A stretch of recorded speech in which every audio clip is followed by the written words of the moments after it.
కొంచెము కాలము మీరు శ్రమపడిన పిమ్మట తానే మిమ్మును పూర్ణులుగా చేసి స్థిరపరచి బలపరచును అనేటువంటి మాటలు మన గమనాన్ని తీసుకొస్తున్నాడు. పాటలు మనం చిన్న ప్రార్థన చేసుకుంటాం ప్రభు సహాయం కొరకే. పరిశుద్ధుడైన తండ్రి, ప్రేమగల ప్రభువా, కృప కలిగిన దేవా, మీకే వేలాది వందనాలు స్తోత్రాలు చెల్లించుకుంటున్నాను తండ్రి. ఇంతవరకు కూడా పాటల ద్వారా మిమ్మల్ని మయం పరిచయం ప్రభా. ఇప్పుడు మిమ్మల్ని ఆరాధించడం కొరకే ప్రభా మీరు మాకేమై ఉన్నారు అనేటువంటి విషయాలు ప్రభు మీ పరిశుద్ధ గ్రంథం నుంచి మేము చూడటానికి నిలబడి మీ దాసుని ప్రభు మీ చాటును వరుగుపరిచి మీ నోటి పొరుగు వాడుకుని మీరే మహిమ ఘనత ప్రభావాలు పొందండి. మీ నడిపింపును మీ కృపను కోరుకుంటున్నాను తండ్రి. నేనైతే నిస్సహాయ దాసుని మీ ఎత్తులు ఒప్పుకుంటున్నాను. నన్ను మీరు పూర్తిగా ఖాళీ చేసి నా నోటికి మీరు తోడై నడిపించి నేను మీ పరలోకపు జ్ఞానం అందించి మీరే మహిమ ఘనత ప్రభావాలు పొందమని, మీరు ఏదైనా అందిస్తే తప్ప నేనేమి కూడా మాట్లాడలేనటువంటి దాసుని మీ ఎదుట నేను మరొక పర్యాయం ఒప్పుకుంటూ యేసు నామములో వేడుకుని ప్రార్థిస్తున్నాం తండ్రి, ఆమేన్. ఈ మాటలు మనం చదువుకుంటే మన దేవుడు ఎవరు అని చూస్తే మన దేవుడు ఎలాంటి దేవుడు అంట? మన దేవుడు పేతురు రాసిన మొదటి పత్రిక 5వ అధ్యాయము 10వ వాక్యం ప్రకారము మన దేవుడు ఎలాంటి దేవుడు అంట? తన నిత్య మహిమకు క్రీస్తు మనల్ని ఏం చేశాడంట? పిలిచినటువంటి దేవుడు. తన యొక్క నిత్య మహిమకు సర్వకృపానిదగు దేవుడు. మన దేవుడు ఎవరంట? మనం ఆరాధించడానికి మన దేవుని పేరు సర్వకృపానిదగు దేవుడు, the God of all grace, the God of all grace అని ఇక్కడ చెప్తా ఉన్నాడు. కాబట్టి నిధియగు దేవుడిని మనం ఆరాధించడానికి మనం వచ్చాం. మన దేవుళ్ళు సర్వము కూడా ఆయనలో మనకు సర్వము కూడా గుప్తమై ఉన్నటువంటి దేవుడిని మనం ఆరాధించడానికి వచ్చాం. మన దేవుడు గొప్ప దేవుడు, ప్రభు అయిన యేసుక్రీస్తు వారు. అందుకని ఆయనకి ఏం పేరంటే సర్వకృపానిధియగు దేవుడు. ఈరోజు అంశం ఏంటంటే మన దేవుడు సర్వము కూడా సృష్టించినటువంటి దేవుడు, సర్వము కూడా జరిగించేటువంటి దేవుడు ప్రభు అయిన యేసుక్రీస్తు వారు. ఆయన ఏం చేస్తున్నాడంట? తన నిత్య మహిమకు, తన యొక్క నిత్య మహిమకు నిన్ను నన్ను కూడా పిలిచినటువంటి దేవుడని మరి భక్తుడు మాట్లాడుతూ ఉన్నారు. మన భాగములో మనం చూస్తూ మరి వస్తున్నప్పుడు తన యొక్క నిత్య మహిమకు నిన్ను నన్ను కూడా కారణభూతుడిగా భూతురాలిగా ఆయన చేయాలని ఆశపడుతున్నటువంటి దేవుడు మన ప్రభు అయిన యేసుక్రీస్తు వారు. అందుకొరకే మనం చదువుకుంటాం కదా. మరి ఆ భాగంలో మరి మన గమనానికి తిమోతి రాసే రెండవ పత్రిక, తిమోతిగా రాసే రెండవ పత్రిక 2:10 కూడా చదువుకుంటాం. రెండవ పత్రిక 2:10 చదువుకుందాం అందరూ కూడా కలిసి. 2వ అధ్యాయము ఇక్కడేం రాయబడుతున్నది అంటున్నాడు? అందుచేత ఏర్పరచబడిన వారు నిత్యమైన మహిమతో కూడా క్రీస్తు యేసునందలి రక్షణ పొందవలని నేను వారి కొరకు, కాబట్టి నేను వారి కొరకు సమస్తము ఓర్చుకునేటువంటి దేవుడు. నిన్ను నన్ను కూడా రక్షించాలని, నిన్ను నన్ను మనందరినీ కూడా దూరం నుండి దగ్గర నుంచి వింటున్న ప్రియమైన దేవుని బిడ్డలారా, ప్రభు యొక్క సంకల్పము ఉద్దేశములు ఏ విధంగా ఉన్నవి? ఈ యొక్క సర్వకృపానిధిగు దేవుడు మరి ఏమి నీ ఎడల నా ఎడల కూడా ఉద్దేశించారు, ఏమి చేయాలని ఆయన చూసినప్పుడు ఆయన ఏం చేస్తున్నాడు? తన నిత్య మహిమకు నిన్ను నన్ను కూడా తన యొక్క నిత్య మహిమలో నీవు నేను కూడా ఉండాలని దేవునికి ఎంత సంకల్పంలో చూసారా? నీ ఎడల నా ఎడల కూడా మన దేవునికి ఉన్నటువంటి బాధ్యత. కాబట్టి ఇట్టి బాధ్యత మన తల్లిదండ్రులకు కూడా ఉండదు నిజంగా చెప్పాలంటే. అయితే ప్రభు నీ ఎడల నా ఎడల కూడా తన యొక్క చెప్తున్నటువంటి మాటలు మనం గమనిస్తూ వస్తున్నప్పుడు ఏ మాట మనం చదువుకున్నాం? 10వ వచనం కదా, తిమోతి రాసే 2వ పత్రిక 2వ అధ్యాయము 10వ వచనంలో అందుచేత ఏర్పరచబడిన వారు ఎలా ఉండాలంట? నిత్యమైన మహిమతో కూడా ఎక్కడ ఉండాలని? క్రీస్తు యేసునందలి రక్షణ, క్రీస్తు యేసునందలి రక్షణ పొందవలని నేను వారి కొరకు సమస్తము కూడా ఓర్చుకున్నాడు. కాబట్టి దేవుడు నీవు ఎన్ని విధాలుగా దేవుణ్ణి దూషించినా, ఎన్ని విధాలుగా దేవుణ్ణి నీవు మరి అలక్ష్య పెట్టినా కూడా దేవుడు నిన్ను నీ ఎడల నా ఎడల కూడా ఆయన ఓర్చుకునేటువంటి దేవుడు. కాబట్టి నిన్ను నన్ను కూడా రక్షించడానికి దేవుడు ఎంతగా ఆయన ఓర్చుకున్నాడో మరి మన భాగంలో మనం చూసి వచ్చినప్పుడు ఆయన అందుచేత ఏర్పరచబడిన వారు నిత్యమైన మహిమతో ఉండాలని. కాబట్టి దేవుడు ఏర్పరిచినటువంటి బిడ్డలు ఆ యొక్క నిత్య రాజ్యములో ఆ యొక్క పరలోకములో ఉండాలని దేవుడు కోరుకుంటున్నటువంటి వాడుకున్నాడు. మనం చూస్తే నిత్యమైన మహిమతో కూడా అక్కడ రాయబడుతున్నటువంటి మాట, తన నిత్యమైనటువంటి ఏం చేయంట మహిమతో కూడా మనం ఏం చేయాలంట, క్రీస్తు యేసునందలి రక్షణ పొందవాలని. కాబట్టి ఆ యొక్క నిత్య మహిమకు మనం వెళ్ళాలంటే ఈ లోకములో మనం జీవిస్తుండగానే మనం ఏం చేయాలని రాయబడుతున్నదంటే ఆ భాగంలో, క్రీస్తు యేసునందలి రక్షణ పొందవాలని. ఏం పొందాలి? మనం రక్షించబడాలి, రక్షణ పొందాలి, మారు మనసు పొందాలి, పాప క్షమాపణ పొందాలని దేవుడు నీ ఎడల నా ఎడల కూడా ఎంత గొప్ప. మరి మన దేవుడు ఎలాంటి దేవుడు అంట? సర్వకృపానిధికు దేవుడు. ఇందా మనం పాడుకున్నాం, సర్వకృపానిధికు ప్రభువా సకల చరాచర మరి సంతోషమా స్తోత్రము చేసి స్తుతించెదము అని చక్కగా మంచి పాటని భక్తుడు రాశారు. కాబట్టి నా జీవితంలో మన దేవుడు సర్వకృపానిధికి దేవుడు మనం ఆరాధించడానికి వచ్చాం. సర్వము కూడా తన యొక్క కృపచేత ఆయన నీకు నాకు మనందరికీ కూడా దయచేసేటువంటి దేవుడు, అనుగ్రహించేటువంటి దేవుడు ప్రభు అయిన యేసుక్రీస్తు వారు. ఆయన ఏం కోరుకుంటున్నాడు ఈ మధ్యాహ్న కాల సమయంలో, ఈ యొక్క పునరుద్ధాన దినమునాడని మనం గమనిస్తే ఆయన అంటున్నాడు, తన యొక్క ఏర్పరచబడిన వారు నిత్యమైన మహిమతో కూడా ఎక్కడ ఉండాలని, క్రీస్తు యేసునందలి రక్షణ పొందవాలని నేను వారి కొరకు ఏం చేశానంట, సమస్తము కూడా ఓర్చుకొనుచున్నటువంటి దేవుడు. తల్లిదండ్రులే బిడ్డలను అనేకసార్లు ఓర్చుకోలేరు. మరి 10 మాసాలు మోసి కని పెంచినటువంటి తల్లిదండ్రులే బిడ్డలు చేసేటువంటి పనులకు, వారు చేసేటువంటి అవమానాలకు కదా, తల్లిదండ్రులకు వారు తెచ్చే అవమానాలకి వారు అనేకులు మరి ఓర్చుకోలేరు. నేను ఎంతకాలం ఓర్చుకోవాలరా, నేను ఎంతకాలం నేను సహించాలమ్మాయి అని తల్లిదండ్రులు బిడ్డల ఎడల వారి ఎడల ఎంతో మరి అంత ఓర్పు లేనటువంటి వారు ఉంటారు. అయితే మన ప్రభు మన ఎడల నీవు నేను కూడా రక్షణ పొందవాలని. ఏం పొందాలంటే మనము రక్షణ పొందాలని దేవుడు ఓర్చుకుంటున్నాడు. నీవు అనేక సార్లు దేవునికి లోబడకపోయినా, అనేక సార్లు దేవుని యొద్దకు రాకపోయినా, అనేక సార్లు దేవుని దూషించినా కూడా దేవుడు నీ ఎడల నా ఎడల కూడా ఆయన ఓర్చుకుంటూ ఉన్నాడు. నిన్ను నన్ను కూడా ఆయన క్షమిస్తూ ఉన్నాడు. ఆయన ఏం చేస్తున్నాడని చూస్తే మన భాగంలో మనం చూస్తే ఆ భాగంలో చక్కగా రాయబడినటువంటి మాటలు మనం చూస్తాం కదా. తన యొక్క నిత్యమైనటువంటి మహిమతో కూడా మరి క్రీస్తు యేసునందలి ఏం పొందాలంట, మనము రక్షణ పొందాలి.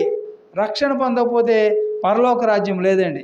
నేనేదో ప్రభువునందు విశ్వాసం ఉంచాను అని ఊరుకుంటే సరిపోదు, కానీ బహిరంగ సాక్ష్యం కావాలి. బహిరంగంగా నేను ప్రభువుని నమ్ముకున్నాను కదా. మన కుటుంబాల్లో కూడా చూస్తే ఎవరికైనా వివాహం చేస్తే ఏం చేస్తారు, అందరికీ కూడా సారులు పోస్తారు. ఎందుకు? మా అబ్బాయికి పెళ్ళయింది, మా అమ్మాయికి పెళ్ళయింది అని సారి ఏం తెలియజేస్తుందంటే వారు కూడా భార్యాభర్తలుగా ఉన్నారు, వారు ఎక్కడి నుంచో బయట నుంచి వచ్చిన వాళ్ళు కాదు అనేటువంటి భావం కొరకే ఈ సారి పంచటం జరుగుతూ ఉంటుంది. అలాగే పరలోక రాజ్యంలో నీవు నేను కూడా చేరాలంటే కూడా ఏం చేయాలంట, క్రీస్తు యేసునందలి రక్షణ పొందాలి. రక్షణ లేకపోతే, మారు మనసు లేకపోతే, పశ్చాత్తాపము లేకపోతే దేవుని రాజ్యంలో వారసులు మనము కాలేము. కాబట్టి దేవుడు నీడల నాయడలు కూడా తన యొక్క నిత్యమైనటువంటి ఆ సర్వకృపానిధికు దేవుడు మనం రక్షించబడాలని ఆయన నిన్ను నీ ఎడల నా ఎడల కూడా ఆయన దీర్ఘశాంతము వహిస్తూ ఉన్నాడు. మనం కూడా అనేకులు రక్షించబడాలని గడిచిన కొన్ని సంవత్సరాల నుంచి అనేకుల కొరకు ప్రార్థిస్తూ ఉన్నాం. గ్రామంలో అందరూ రక్షించబడాలి, మారు మనసు పొందాలి. మరి ముఖ్యంగా మందిరం చుట్టూ ఉన్నటువంటి బిడ్డలందరూ కూడా రక్షించబడాలి. మందిరం వెనక ముందు నలుగు దిక్కుల ఉన్నటువంటి బిడ్డలందరూ కూడా రక్షించబడాలి, మారు మనసు పొందాలి, దేవుణ్ణి తెలుసుకోవాలి, నిజమైనటువంటి సర్వకృపానిధికి దేవుణ్ణి తెలుసుకోవాలని వారికి అనేక సంవత్సరాల నుంచి మనము బోధిస్తూ ఉన్నాం. అందుకనే దేవుని వాక్యంలో ఏమన్నదంటే, నీ ఆహారము నీటి మీద వేయము, కొన్ని దినముల తర్వాత అది నీకు కనిపిస్తుందని. కాబట్టి దేవుడు మనకి ఇచ్చినటువంటి దేవుడు ఇచ్చినటువంటి ఆహారమును అనేక సంవత్సరాల నుంచి మన గ్రామ ప్రజలకు మనం పంచుతూ ఉన్నాం. దేవుడు తగిన సమయంలో వారిని అందరినీ కూడా రక్షిస్తాడు. దేవుడికి చేసిన ప్రార్థన ఎప్పుడు కూడా వ్యర్థము కాదు. అందుకనే ప్రభు అంటూ ఉన్నాడు, ఇక తిమోతి గ్రంథంలో తిమోతికి రాస్తూ 2వ అధ్యాయము 10వ వచనంలో ఏమని మాట్లాడుతున్నాడు అంటే, ఆ మాట మరీ చదువుతాను. అందుచేత ఏర్పరచబడిన వారు నిత్యమైన మహిమతో కూడా క్రీస్తు యేసునందలి ఏం పొందాలంట? రక్షణ పొందవాలని వారి కొరకు. ఎవరి కొరకంట? రక్షణ పొందే వారి కొరకు, రోడ్ల అమ్మడి తిరిగేటువంటి వారు కాబట్టి దేవుని అంటే భయము భక్తి కలిగి దేవుని మరి ఎరగాలనేటువంటి మరి తపన ఉన్నటువంటి వారి రక్షణ పొందవాలని అనే మాట చక్కగా అక్కడ మరి కోట్ చేయబడుతుంది. రక్షణ పొందవాలని నేను వారి కొరకు ఏం చేస్తానంట? సమస్తము కూడా ఏం చేస్తా ఉన్నాడంట? ఓర్చుకుంటున్నాడు. సమస్తాన్ని కూడా దేవుడు నీ ఎడల నా ఎడల కూడా ఓర్పు కలిగి ఉన్నాడు. దేవుణ్ణి మనం ఆరాధించాలా అవసరం లేదండి. కాబట్టి మనం రక్షించబడితే సరిపోయిందా? మన తోబుట్టులు రక్షించబడద్దా? మన బంధువులు, మన స్నేహితులు కదా, అందరూ కూడా రక్షించబడితేనే అందరూ పరలోక రాజ్యంలో చేరాలనే ఆశ ఉండాలి. ఈ లోకంలో అందరూ ఏ విధంగా అయితే కలిసిమెలిసి జీవిస్తూ ఉన్నారో అలాగే ఒకనాడు ఈ లోకం విడిచినప్పుడు కూడా ఆ యొక్క మరి పరలోక పట్టణంలో కూడా మనం ఆ యొక్క బంగారు వీధుల్లో కూడా తిరగాలంటే ఈ లోకంలో మనం జీవించినప్పుడే ఆయన కొరకు మరి నీవు నేను కూడా రక్షణ పొందాలి. రక్షణ ఉచితమే. రక్షణ ఏమాత్రం కూడా రక్షించబడటానికి నీవేమీ వెల చెల్లించాల్సిన పని ఎంత మాత్రం కూడా లేనే లేదు. రక్షణ ఉచితమే ప్రియ సహోదరి సహోదరులారా. అయితే ప్రభు అంటున్నాడు మరీ మాట మీకు జ్ఞాపకం చేస్తాను ఈ మాటలోనే. కాబట్టి నిత్యమైన మహిమతో కూడా ఏం రాయబడుతున్నది? మహిమతో కూడా క్రీస్తు యేసునందలి రక్షణ. కాబట్టి క్రీస్తు యేసునందలి ఏం కావాలంట? 20వ వచనంలో మనం చూస్తే ఆ మాట కూడా మీ గమనానికి తీసుకొస్తాను. ఆ మాట కూడా చదువుదురు. యోహాను సువార్త చదవండి. యోహాను సువార్త 3:14 ఏమన్నది? యోహాను సువార్త 3వ అధ్యాయము 14 వచనం చదువుకుంటే 3వ అధ్యాయము 14 వచనం మనందరూ కూడా కలిసి చదువుతాం. 3:14 చదువుకుంటాం కదా, చదవండి. ఆ మాటలు కూడా మనకు తెలిసినటువంటి మాటలే. అరణ్యములో ఏం చేస్తున్నాడు? అరణ్యములో మోషే సర్పమును ఎలాగ ఎత్తను అలాగే విశ్వసించు ప్రతివాడును నశింపక ఆయన ద్వారా నిత్య జీవం పొందినట్లు మనుష్య కుమారుడు ఎత్తబడవలెను అని దేవుని వాక్యం సెలవిస్తా ఉన్నది. కాబట్టి ప్రభు నీ ఎడల నా ఎడల కూడా క్రీస్తు ఏం కలిగి ఉన్నాడు? మరి క్రీస్తు యేసు నందలి రక్షణ పొందవాలని నేను వారి కొరకు మరి సమస్తం కూడా ఓర్చుకుంటున్నటువంటి దేవుడు చెప్తున్నటువంటి మాటలు మన పరిశుద్ధ గ్రంథంలో మనం చూస్తే ఆ దినాల్లో కూడా మోషే మరి దేవుని యొక్క రాజ్యం సమీపించున్నది, మారు మనసు పొందండి, మనసు మార్చుకోండి అని దేవుని మాటలు ఆ దినాల్లో అరణ్యంలో మోషే ప్రకటిస్తూ ఉన్నాడు. నీ మనసు మార్చుకోండి, హృదయం మార్చుకోనండి. మరి బట్టలు మార్చుకోవడం కాదు కాబట్టి కులం మార్చుకోవడం కాదు, కానీ నీ యొక్క మనసు మార్చుకోమంటున్నాడు. కాబట్టి అరణ్యంలో మోషే సర్పంను ఎలాగెత్తునో విశ్వసించు ప్రతివాడు కూడా నశింపక ఏమి రాయబడుతుందంట? నశించిపోకుండా అందరూ కూడా ఏం చేయబడాలని దేవుడు ఆకాంక్షిస్తూ ఉన్నాడు? ఆయన ద్వారా నిత్య జీవం పొందినట్లుగా మనం ఏం పొందాలని దేవుడు కోరుకుంటున్నాడు? ఆ యొక్క నిత్య జీవాన్ని ఇచ్చేటువంటి దేవుడు నిన్ను నన్ను కూడా ఆ యొక్క నిత్య జీవం నీకు నాకు ఇవ్వాలని దేవుడు మరి సంకల్పం కలిగి ఉన్నటువంటి వాడు ఉన్నాడు. ఆయన ద్వారా నిత్య జీవం పొందినట్లు మనుష్య కుమారుడు ఏం చేయబడాలంట? ఎత్తబడవలనని మరి పరిశుద్ధ గ్రంథంలో రాయబడుతున్నది. కాబట్టి ఎవరు కూడా మరి నశించడం దేవునికి ఇష్టం లేదు, కానీ అందరూ రక్షించబడాలి, అందరూ మారు మనసు పొందాలి, అందరూ కూడా ప్రభువుని యేసుక్రీస్తు వారిని మరి సొంత రక్షకుడుగా అంగీకరించాలని దేవుడు ఆశపడుతున్నాడు. అందుకొరకే నేను వారి కొరకు ఏం చేయబడ్డానంట? సమస్తము కూడా ఏం చేయబడిందంట? సమస్తమును నేను ఓర్చుకొనుచున్నానని దేవుని మాటలు తెలియపరుస్తూ ఉన్నాడు పరిశుద్ధ గ్రంథంలో. అందుకనే చదువుతాం కదా, కొరింథీ రాసిన మొదటి పత్రిక 13:7 చదివితే, మొదటి పత్రిక 13వ అధ్యాయము 7వ వాక్యం కూడా చదువుకుంటాం. కొరింథీ రాసిన మొదటి పత్రిక 13వ అధ్యాయము 7వ వాక్యం కూడా చదువుదాం. మొదటి కొరింథీ పత్రిక 13వ అధ్యాయము 7వ వచనం కూడా చదవండి. 13:7లో మనం చదువుకుంటే, కాబట్టి ఆ 13వ అధ్యాయము 7వ వచనంలో అన్నింటికి తాళుకొనును, అన్నింటినీ నమ్మును, అన్నింటినీ నిరీక్షించును, అన్నింటినీ ఓర్చును. కాబట్టి ఏంటంట ఇది దేవుని యొక్క ప్రేమ. అందుకని రాయబడుతుంది కింద భాగంలో 8వ వచనంలో, ప్రేమ శాశ్వత కాలము ఉండును. మరి అక్కడ ఏముంది, ప్రవచనములైనను నిరర్ధకములగును, భాషలైన కూడా నిలిచిపోవును, జ్ఞానమైనను నిరర్ధకమగును అంటున్నాడు ప్రభు అని యేసుక్రీస్తు వారి. కింద భాగంలో మనం చూస్తే మనము అక్కడ చూస్తే ఆ భాగంలో చూస్తే ప్రభు ఏమంటున్నాడంటే అన్నింటినీ కూడా దేవుడు తాళుకుంటూ ఉన్నాడు. ఆ 7వ వచనంలో చూస్తే అన్నింటినీ కూడా తాళుకొనును, రెండవది అన్నింటిని కూడా నమ్మును, అన్నింటిని కూడా 3వ సమయంలో నిరీక్షించును, 4వదిగా చూస్తే అన్నింటినీ కూడా ఏం చేస్తుందంట, ఓర్చుకునేటువంటి దేవుడు మన దేవుడు. ఎందుకంటే ఓర్చుకోవడం అంటే నిన్ను రక్షించాలని, నిన్ను విమోచించాలని, నిన్ను విడుదల చేయాలని, పాపం నుంచి విడుదల చేయాలని, నరకం నుంచి విడుదల చేయాలని, లోకములో నుంచి నిన్ను నన్ను కూడా వేరుపరచాలని దేవుడు ఆయన నీ కొరకు నా కొరకు కూడా ఓర్చుకుంటూ నిన్ను నన్ను ఆయన యొక్క రాజ్యం కొరకు సిద్ధపరిచినటువంటి దేవుడు ఉంటున్నాడు. అందుని బట్టి మన ప్రభుని ఈ మధ్యాహ్న వేళలో హృదయమార కూడా ఆరాధించి మన ప్రభుని మనం ఘనపరచ మరి బద్దులమై ఉంటున్నాం. కాబట్టి ఆయన ఏం చేస్తూ వచ్చారని మనం చూస్తే అన్నింటినీ కూడా ఏం చేశాడంట, ఎఫెసీ పత్రికలో చూడండి, ఎఫెసీ పత్రిక 3:13 చదువుతాం.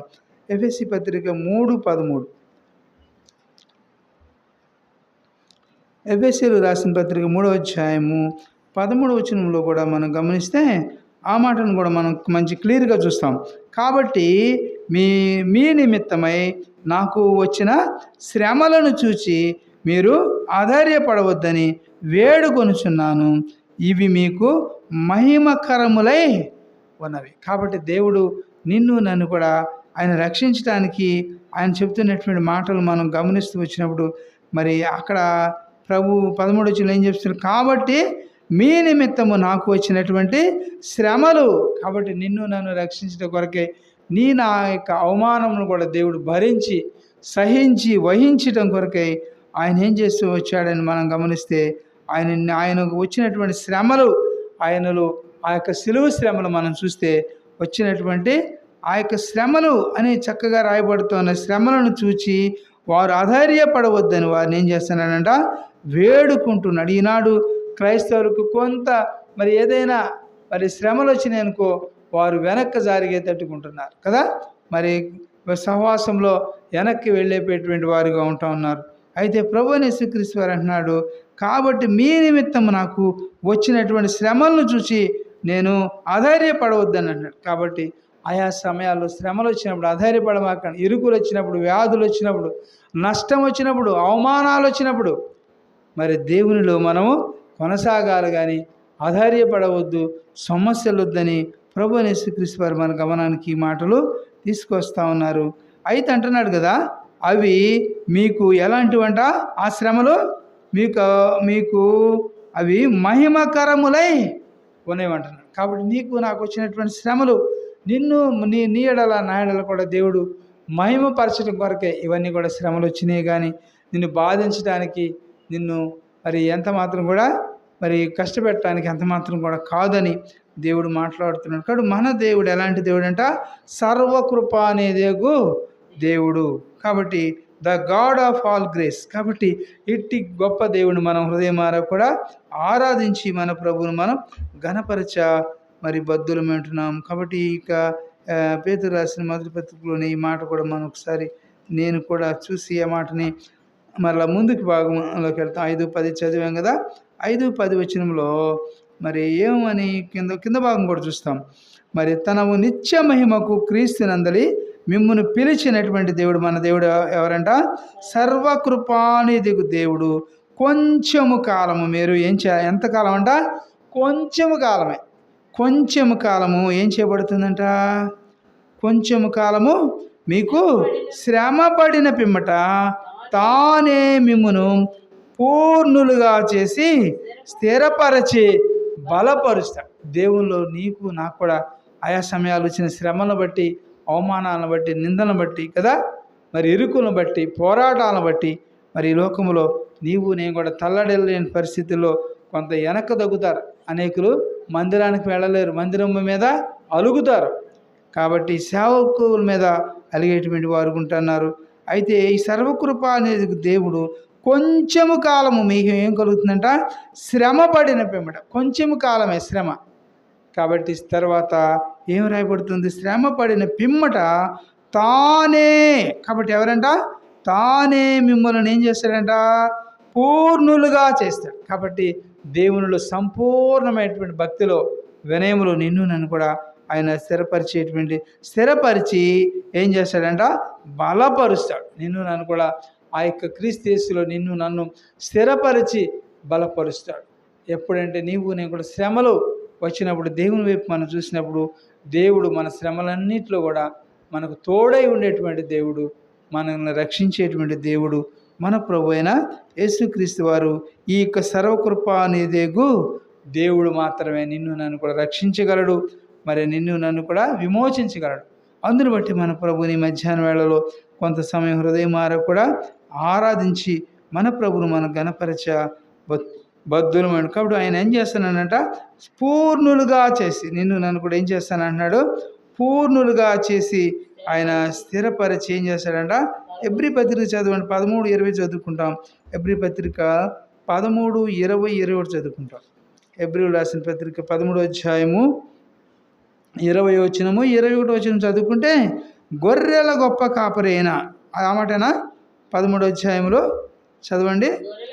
కాబట్టి గొర్రెల గొప్ప కాపరైన 13:20లో గొర్రెల గొప్ప కాపరైన యేసు అని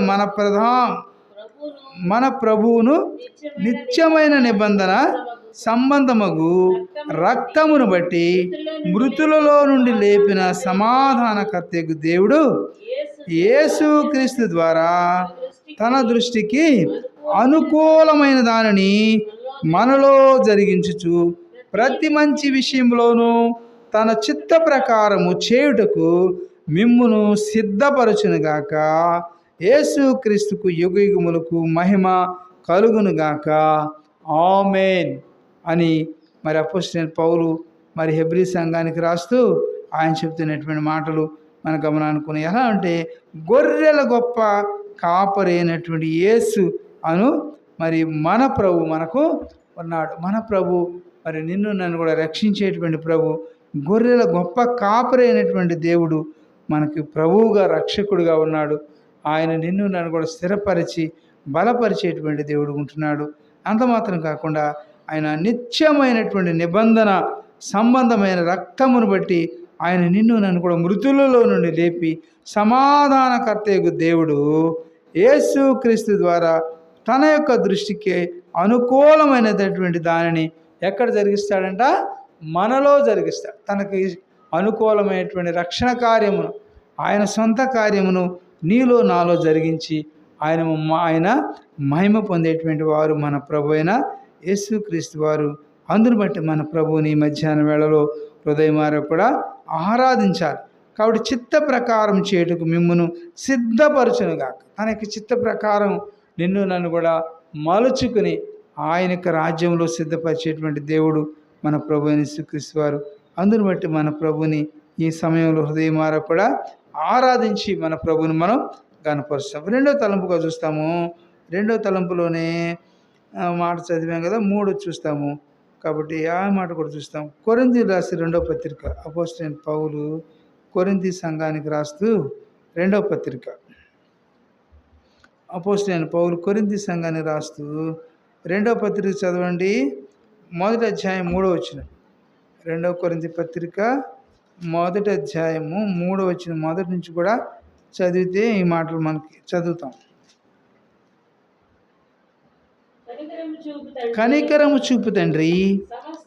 కాబట్టి ఈ దేవుడు ఎలాంటి దేవుడు అంటే కనికరము చూపు తండ్రి, సమస్తమైన ఆదరణను అనుగ్రహించు దేవుడు మన ప్రభు అయిన యేసుక్రీస్తు తండ్రి అయిన దేవుడు ఏం చేయబడును గాక, స్తుతింపబడును గాక.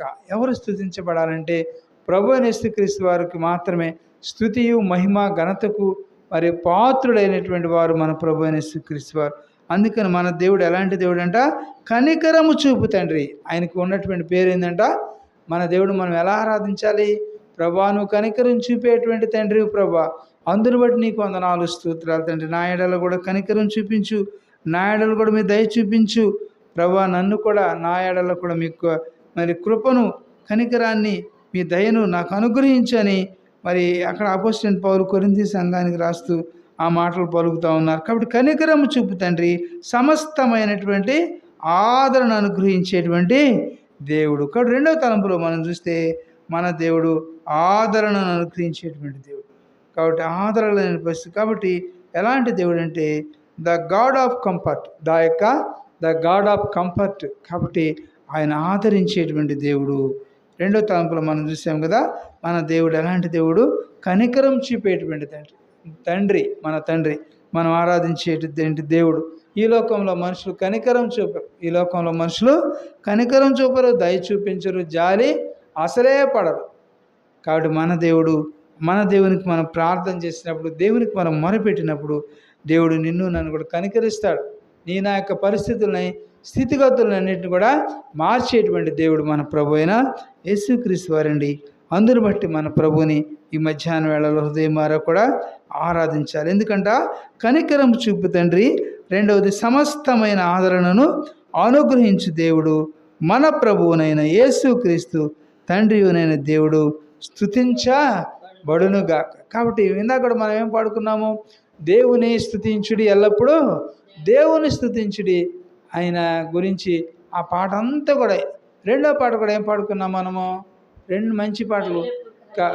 హల్లెలూయా, యేసు ప్రభుని ఎల్లరూ స్తుతించుడి.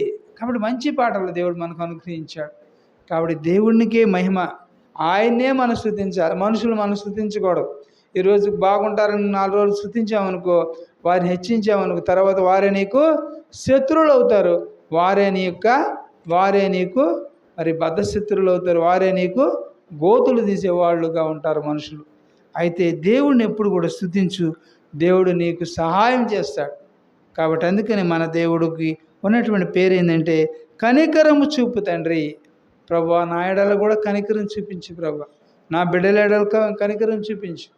నా యొక్క ప్రతి పరిస్థితిలో నీ కనికరము, నీ దయ, నీ వాత్సల్యములు నా యొక్క కుటుంబంపై కూడా ఉంచు ప్రభా అని నేను కూడా హృదయమారా కూడా మన ప్రభువును మనం ఆరాధించాలి. ఎందుకంటే ఆదరణ అనుగ్రహించి దేవుడు అని కింద మాటలు మనం గమనిస్తే సమస్తమైన ఆదరణ. కాబట్టి దేవుడు ఆదరణ లేకపోతే నిన్ను ఎవరైనా ఆదరించలేదేమో. నీకు వచ్చిన శ్రమల్లో, నీకు వచ్చిన కష్టాల్లో, నీకు వచ్చిన నష్టాల్లో కదా, నీకు వచ్చిన వ్యాధులలో ఎవరు నిన్ను ఆదరించలేదేమో. మన దేవుడు ఆదరించేటువంటి దేవుడు. యేసుక్రీస్తు చదవండి. కాబట్టి దేవుడు మమ్ములను ఏ ఆదరణతో ఆదరించుచున్నాడో ఆ ఆదరణతో, కాబట్టి ఎట్టి శ్రమల్లో ఉన్న వారినైనను ఆదరించుటకు శక్తి గలవారమగునట్లు ఆయన మా శ్రమ అంతటిలో, కాబట్టి ఆయన ఎలాంటి దేవుడు అంటే మా శ్రమ అంతటిలో మమ్మల్ని ఆదరించుచున్నాడు.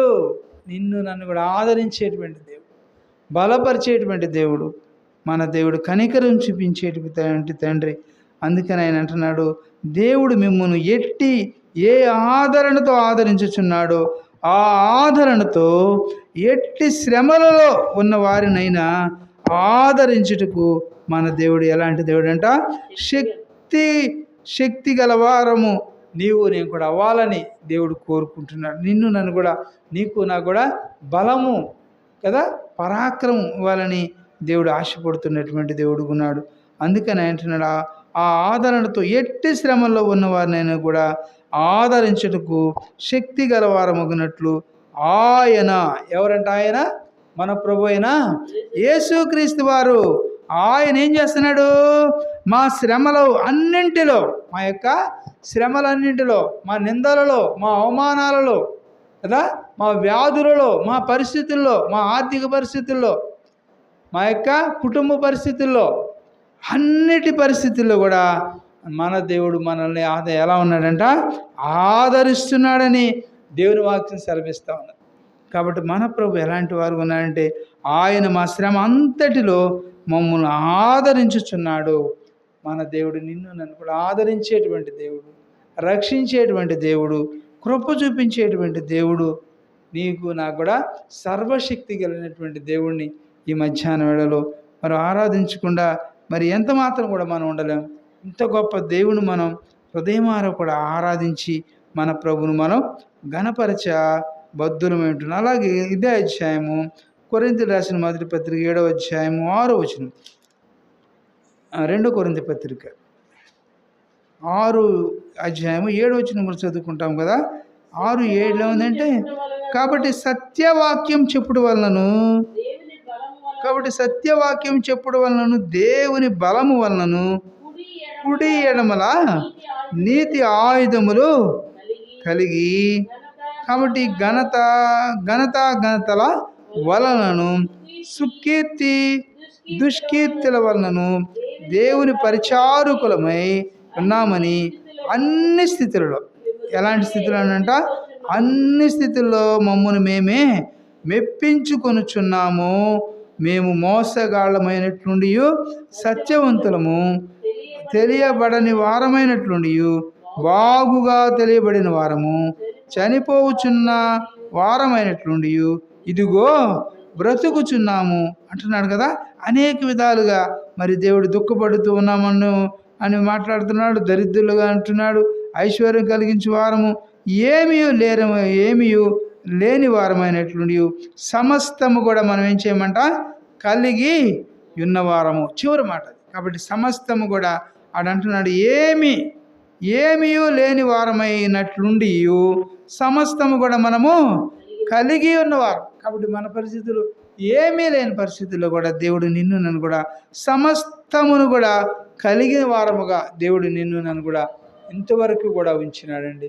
అందును బట్టి మన ప్రభువును మనం హృదయమార కూడా ఆరాధించి మన ప్రభువును మనం కొంత సమయము ఘనపరుస్తాం. ఈ మాటలు నీవు నేను కూడా మన హృదయంలో ఉంచుకుని మన ప్రభు ఎవరైనా మనం చెప్పుకున్నాము, సర్వకృపానిధి యగు దేవుడు అని చెప్పుకున్నాం. 2వ తలంపులో మన దేవుడు ఆదరణ అనుగ్రహించేటువంటి దేవుడు అని మనం చెప్పుకుంటూ వచ్చాం. 2 మాటలే ఈరోజు మనం చెప్పుకున్నాము.